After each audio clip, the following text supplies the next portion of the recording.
नमस्कार दोस्तों, आप सभी विद्यार्थियों का आपके अपने YouTube चैनल एड्यूफैक्ट के प्लेटफॉर्म पे बहुत बहुत स्वागत है।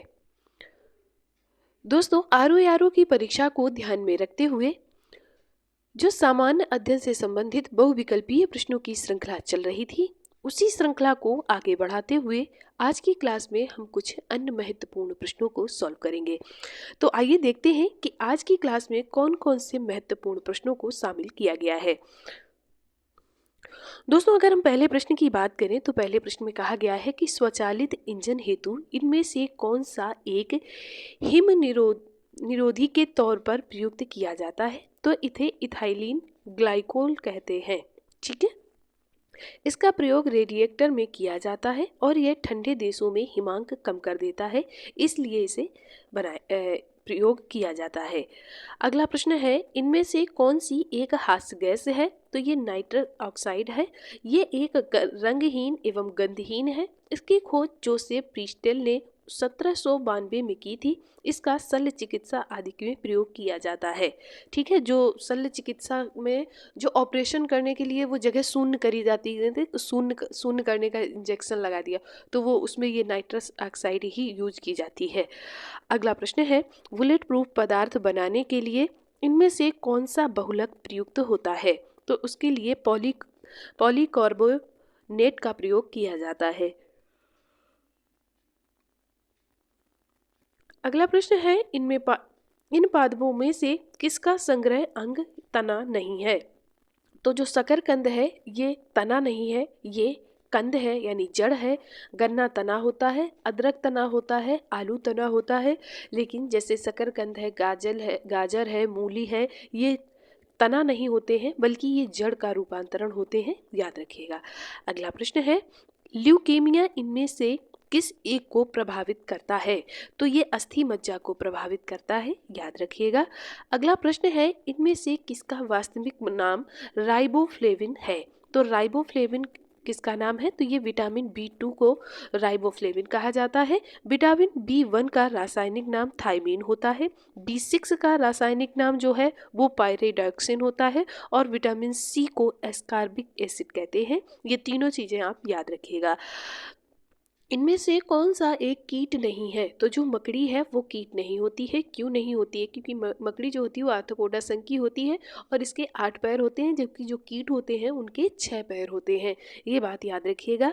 अगला प्रश्न है, परितृप्ति एवं प्यास के केंद्र मानव मस्तिष्क एक किस भाग में अवस्थित है। यानी इंसान को तृप्ति, भूख, प्यास ये किस मस्तिष्क के किस भाग में की उपज होती है। तो ये हाइपोथैलेमस की उपज होती है। ये मस्तिष्क का एक पार्ट है हाइपोथैलेमस।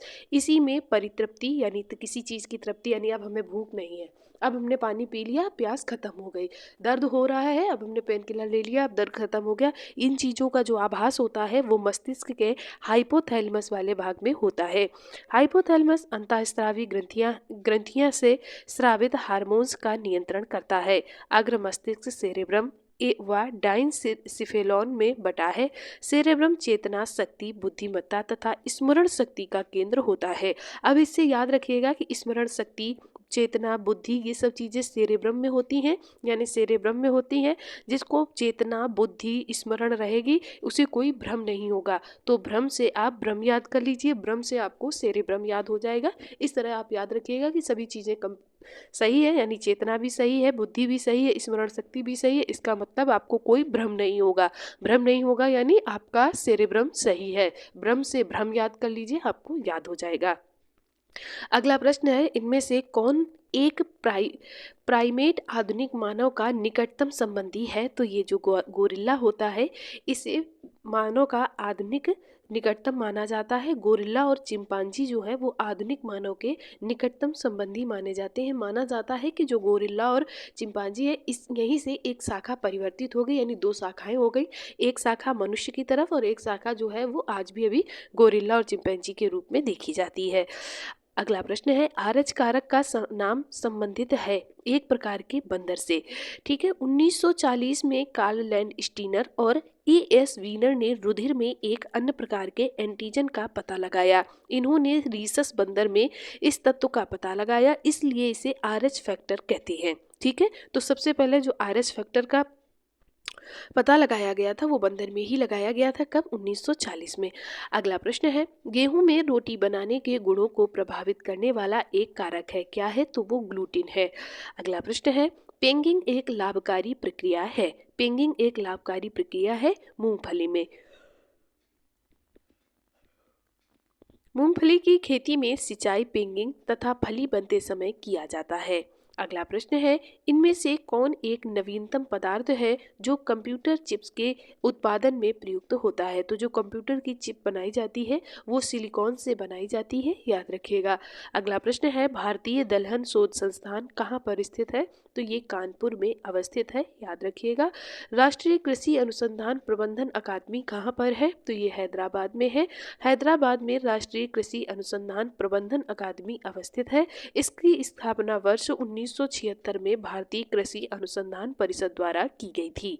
अगला प्रश्न है, भारत का सबसे बड़ा चीता आवास कहाँ पर बनाया गया है? तो ये आंध्र प्रदेश में बनाया गया है।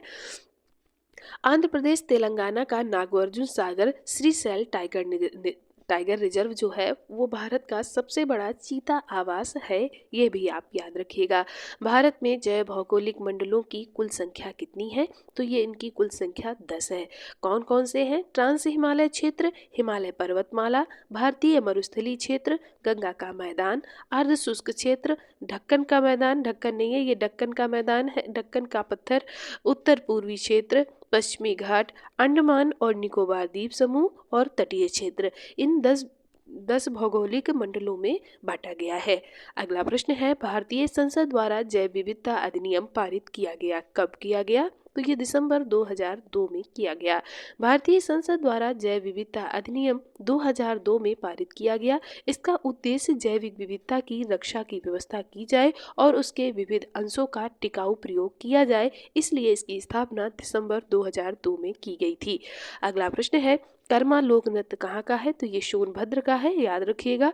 कर्मा लोक नृत्य जो किया जाता है वो खरवार आदिवासियों द्वारा किया जाता है। इसका क्षेत्र सोनभद्र है।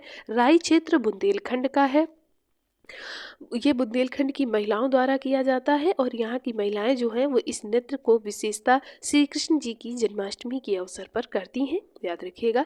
अगला प्रश्न है, उत्तर प्रदेश में बौद्ध और जैन दोनों का प्रसिद्ध तीर्थ कौन सा है? तो ये कौशाम्बी में जैन और बौद्ध दोनों धर्मों के प्रसिद्ध तीर्थ स्थित हैं।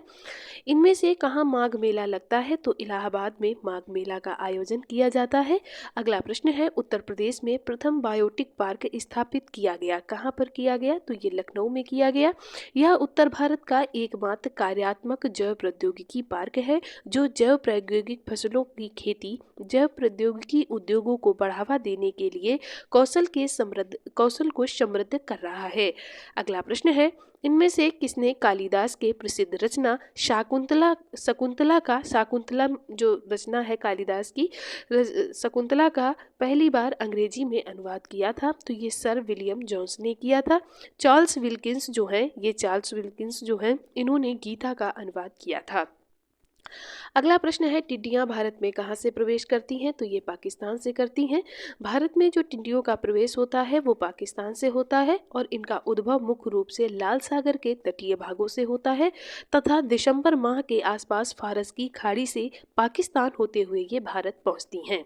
अगला प्रश्न है, मगर का कौन सा सम्राट, मगर नहीं है ये मगध है, मगध का कौन सा सम्राट अपरो परशुराम के नाम से जाना जाता था? तो इसे महापद्मानंद घनानंद जो था वो नंद वंश का अंतिम सम्राट था। उसे ही चंद्रगुप्त मौर्य ने मारकर फिर वहाँ पर मौर्य वंश की स्थापना की थी और जो घनानंद था उसके पहले उसका जो पिता था महापद्मानंद था। इसे अपरो परशुराम की संज्ञा दी गई थी।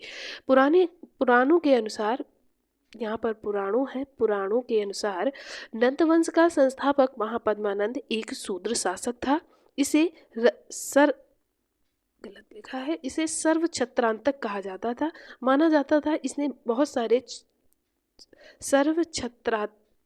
छत्रांतक कहा जाता था। ऐसा माना जाता था कि इसने बहुत सारे क्षत्रियों का विनाश कर दिया था। इसीलिए इसे अपरो परशुराम कहा जाता था, यानी बाद का परशुराम कहा जाता था, तथा भार्गव अर्थात परशुराम का अवतार भी माना गया है, इसीलिए क्योंकि इसने बहुत सारे क्षत्रियों का वध किया था। अगला प्रश्न है, मत्त विलास प्रहसन का लेखक कौन था? तो ये महेंद्र वर्मन था। यह एक नाटक है। मत्त विलास प्रहसन जो है ये नाटक है। देखिए, जिसके आगे प्रहसन लगा हो तो वो नाटक ही होता है। इस शब्द को आप याद रखिएगा।